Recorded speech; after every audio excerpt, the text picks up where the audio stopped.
Welcome to my views and news, another video with some new stories, a look at headlines, another assassination in the Amhara region of Ethiopia. Several top regional government officials, security officials have been assassinated in the Amhara region in the last 3 months or so. Since the start of a security operation against Fano, we have been seeing assassinations, a clear message being sent from Fano fighters and groups backed by Fano that if this operation continues, all government officials, especially security officials, will be seen as legitimate targets. Two assassinations today reportedly, one in Shivarobit and the other in Debre Birhan. Both are in North Shore zone of the Amhara. And secondly, viewers, this week Amhara region floated the idea of a referendum to resolve border dispute with Tigray. Gezacho Molone, Amhara regional government spokesperson, spoke about the idea of referendum. We were waiting for official response from Tigray interim government. A Tigray government official spoke a few hours ago about this offer of referendum from the Amhara region. What is Tigray government's official position? Details for you. Thirdly, viewers, Oromia, a region of Ethiopia, where today a graduation ceremony was held of special force members. Special forces have been dismantled in entire Ethiopia. Special force members are being integrated into other forces, regional and federal forces. And lastly, Sudan, viewers, it is being reported by some news outlets that Sudanese military chief Al-Burhan has announced that he is ready to stop fighting, but he wants RSF to fulfill some conditions. What does the Sudanese military chief Al-Burhan want from the RSF? Which side has leverage on the ground? And why did Burhan agree to cessation of hostilities? Firstly, viewers, the list of assassinated Amhara regional government officials is becoming longer. It started from Girma Yeshitila, Amhara Prosperity Party leader, development wing head, who was from North Shore zone of the Amhara region, and he was assassinated in his home zone, North Shore zone of the Amhara region, ambushed by unknown fighters. Fano never claimed responsibility for the killing of Girma Yeshitila, but everyone knows that Fano is behind the death, the assassination of Girma Yeshitila. Ethiopian government accused Brother Shigao and the other Fano commander Miripadajo. Then a second assassination in Dajan, Gojam, East Gojam. Dajan police chief and his deputy assassinated by a former Amhara special force member. We know that several hundreds of former Amhara special force members have joined Fano fighters, some ENDF members too. Third assassination, Shoarobit city, Shoarobit town, where Abdo Hussain, security head of the town, was assassinated around a week ago outside his office. Another police official was shot dead in Shoarobit a few days ago. Two assassinations today, again in North Shore zone of the Amhara region. Firstly, Debre Birhan. Debre Birhan is a main town in the North Shore zone. Debre Birhan police chief has been assassinated. Minwaliyat, Commander Minwaliyat is his name. He was assassinated outside a hotel in Debre Birhan unknown armed men shot at him. They shot him in the chest and he died reportedly on the spot, some say. He is the head of city police, not an ordinary lower rank officer, no. City police chief Minwali shot dead in Debre Birhan. Another assassination in North Shore zone of the Amhara region today. Shorobit city militia member killed today in broad daylight. Abdul Karim Abajibal is his name. North Shore zone is perhaps the most insecure zone for police officials, for government officials, for security officials. We have seen several attacks on police officers, government buildings, police stations in North Shore zone. And we have seen that Ethiopian military launched an operation against Fano fighters in Shorobit, near Shorobit, in entire North Shore zone several weeks ago. No success so far. No top Shoa Fano commander was arrested. No top Fano members could be arrested in Shorobit. Rather, assassination after assassination. And North Shore is not Amhara. It's not that this zone has only Amhara population. Oromos live here in large number. That is why these assassinations are having impact on ethnic harmony. Some of the assassinated security officials are not Amharas. So it will lead to Amhara-Oromo tensions too. Message is clear from the Fano fighters. They have said it clearly that security officials, government officials who are supporting the operation against Fano, they are legitimate targets. They are asking Prosperity Party members that they should not support the operation against Fano. That if they continue support for operation against Fano, continue their support for the government, Fano will hold them accountable through these assassinations, obviously. Now, how can a local government, a regional government, a zonal government function if its top officials are being assassinated one after the other? It means gradually regional government could become dysfunctional. That is what these groups want, Fano allied groups. They want to make Amhara regional government irrelevant. They want to call the shots in the Amhara region.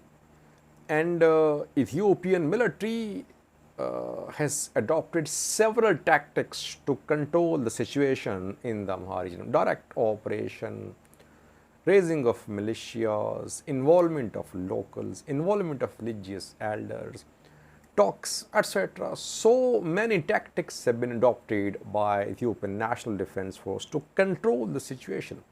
Situation is not under the control of government, regional government, federal government. It seems Ethiopian National Defense Force is in Amhara for a long time. It is going to be in Amhara for a long time, it seems, if there is no dialogue. We are seeing start of a long insurgency in the Amhara. People are underestimating this insurgency. I remember people used to underestimate Tigray fighters too, TPLF too. You see what happened, that underestimation cost war. It led to war. Millions displaced, 500,000 killed. Some underestimate Ola, but you see that Western Oromia, Central, destabilized. How many have died in Oromia so far in violence, in the operation by Ola against Ola. Thousands, I think. If you compile data since the start of OLF's operations or since the start of even Ola's operations in 2018, you would see that number is in thousands. And still people underestimate Ola. And same is happening now in Amhara. People underestimating Fano. They say Fano fighters, just a few factions with a few hundred fighters, they can easily be eradicated. There will be no more in coming days. These people used to say the same about Tigray fighters too. PM Abiy was planning to wrap up operation in Tigray in a few days. You saw what happened, 2-year-long war. Same is going to happen in Amhara if there is no mediation, no dialogue. Dialogue is the only solution. Otherwise, we'll keep on seeing such assassinations and other types of violent attacks. Secondly, viewers, Tigray has now officially responded to the offer or the idea of referendum floated by Amhara regional government. I did a video a few days ago when Gizacho Molune at a press briefing said that regional government was working to answer the questions of people about identity and border. The last 30 years, people have been asking questions about identity and border. And these issues will be resolved through referendum. Preparations are underway. Don't know where preparations are underway. I have not seen preparations in Raya, in Koram, or in Volgayat. Only preparation I have seen is that from Raya, a petition has been submitted to the House of Federation calling for referendum. Petition is pending. So I think Gizacho Molune floated an idea. He wanted to see Tigray's reaction and he wanted to put Tigray in a difficult position. He wanted to judge Tigray's response. Amhara government wanted to put Tigray in a difficult position by this proposal. Now, a Tigray government official talked to Deutsche Welle, a news source. His name is Emmanuel Assefa. Question was asked by the news outlet about idea of referendum, proposal of referendum shared by Amhara regional government. Emmanuel Assefa clearly rejected the idea of referendum. He said no referendum. No referendum can be held on Tigray territories. Referendum is a way of legalizing illegal occupation of Tigray's territories. And secondly, he said that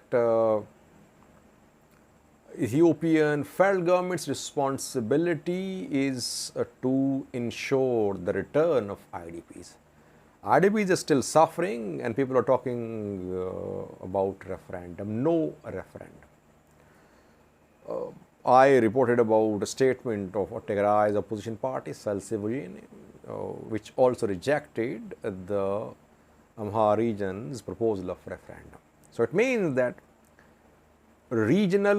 interim regional government of Tigray has rejected the idea of referendum. What is the solution, by the way, then, if there is no referendum acceptable for Tigray interim government? So which solution would be acceptable for Tigray interim government? I think Tigray interim government wants to take back Raya Volgayat without any referendum. It might lead to serious escalation because as I reported in the previous video, armed militias are being prepared. They're being established, they're being trained and armed in these disputed territories by Amhara region. Tigray fighters are armed too. How will the matter be resolved? Federal government is playing on both sides. It's in touch with both sides. It is not taking a very clear position. But referendum, idea of referendum, rejected. And by the way, Amhara hardliners also rejected the idea of referendum. They said Volgayat is part of Amhara. Volgayat is Amhara, Raya is Amhara. So no referendum acceptable. It means this idea, this proposal of referendum has been rejected by the parties to the conflict except Amhara regional government. Thirdly, viewers, Oromia special forces are being integrated into regional police. Today, a graduation ceremony was held in Oromia region where hundreds of regional special force members completed their training and now they have become part of regional police. Regional special forces have been dismantled in the entire Ethiopia. When this dismantlement started in the Amhara region, people protested. Even Amhara special force members refused to be disarmed, refused to be disbanded, and they joined Fano fighters. Gradually, special forces are being integrated into regional police, but details are not being shared. How many special force members were operating in the Oromia region, in Amhara region, in Somali region? How many have joined? How many are going to join Federal Police? How many are going to join ENDF? How many are going to join regional police? No details shared. That is why people say that in Amhara, entire Amhara special force disbanded. In other regions, the process is underway. How long will this process take to be completed? No one knows.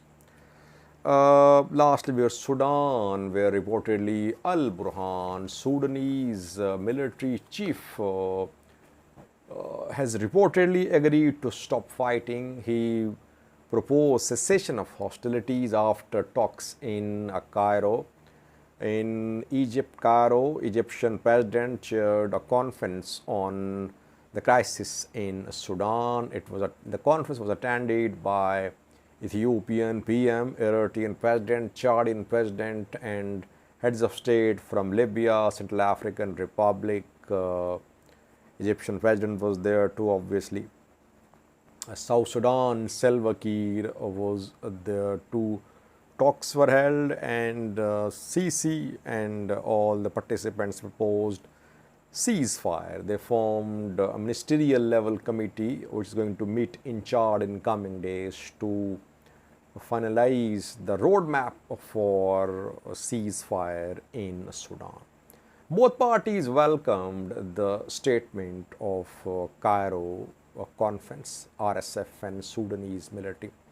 Sudanese military chief, in his response to the conference statement, said that he was ready to stop the fighting. But RSF fighters must stop attacks on civilians. They must not attack civilian neighborhoods, etc. Well, RSF fighters have momentum on their side. They have military leverage. So they'll agree to this cessation of hostilities, but they will not implement it. Problem is the implementation. Both parties agree to ceasefire, agree to investigations, agree to delivery of aid, but when it comes to implementation, they don't show commitment. They back down. On the ground, nothing is being implemented, but in social media, their spokesperson, they speak as if they respect their commitments. No one is respecting commitments in this conflict. It's a deadly conflict. People are dying. International Criminal Court has decided to take action. It is monitoring what is happening in Darfur, where ethnic violence ongoing, girls being raped. We heard some unverified reports about slave markets established in Darfur. Violence in Darfur is ethnic. International Criminal Court has launched investigation reportedly. Investigations were conducted 2 decades ago when Omar al-Bashir and his comrades were charged. Omar al-Bashir is still wanted, but Sudanese military did not hand over Omar al-Bashir to ICC, International Criminal Court. Once again, new investigations are being launched into ongoing human rights abuses in Darfur. I think you're watching.